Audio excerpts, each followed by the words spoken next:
يا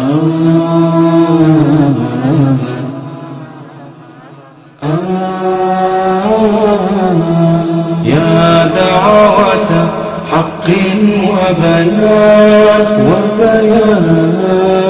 يا قبسا يهدي الإنسان يا قبسا يهدي الإنسان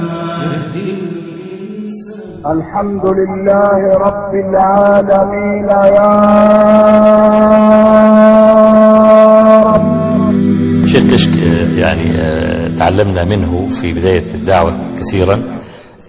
أكثر حاجة أنا تعلمتها من الشيخ عبد الحميد كشك رحمه الله عاطفتي نحو ديني. من أراد مؤنسا فالله يكفيه،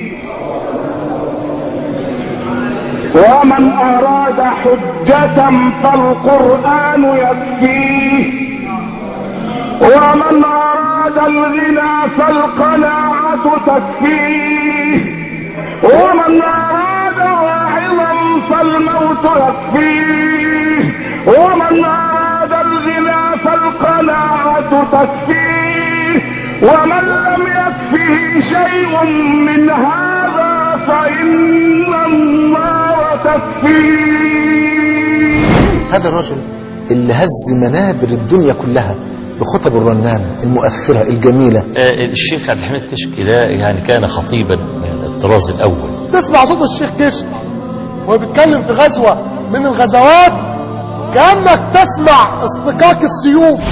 شرفت بأنني كنت معه في فترة من الفترات، وكان رجلا يعني يبكيك ويضحكك في آن واحد. كان صاحب دعابة حاضرة وصاحب طرفة جميلة.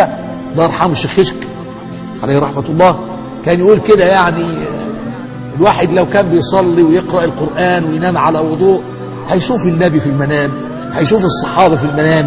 إنما اللي بينام وآخر عهده كان بفيلم ولا تمثيلية ولا بتاع، هيشوف ايه في المنام؟ هيشوف عفريت هانم. قالوا له فضيلة الشيخ عبد الحميد كشك احنا بنقوم بالدعوة في المسجد، ولكن المسجد فيه بدع ككثير من مساجد المسلمين.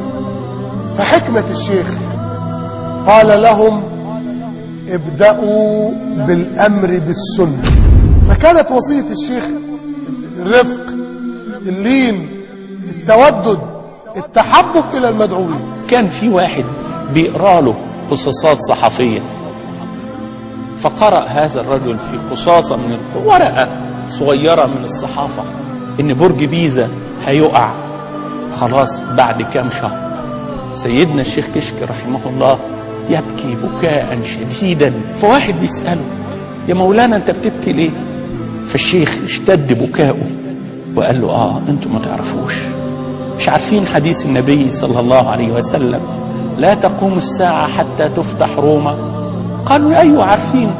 فالشيخ قال والله كنت أمني نفسي أن تفتح روما وأؤذن من فوق هذا البرج، فأنا أبكي خشية أن يسقط البرج قبل أن أؤذن من فوقه. لما جم ساعة منع من الخطابة في مصر فقولوا تعالى سافر الدول العربية وهنديك كذا، فقال لهم كذا ايه اللي انتوا بتقولوا؟ فلوس ايه اللي بتقولوا عليه؟ والله لو اردت ان يجعل الله لي هذا التراب ذهبا لجعله لي ذهبا.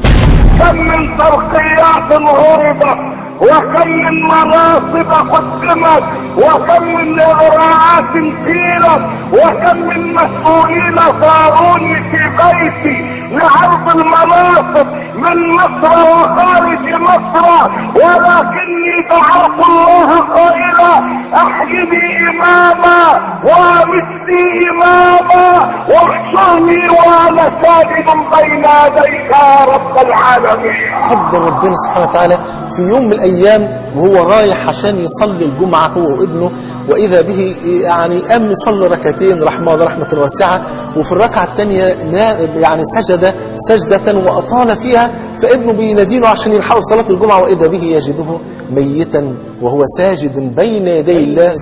من المؤمنين رجال صدقوا ما عاهدوا الله عليه، فمنهم من ومنهم من ينتظر وما بدلوا تبديلا.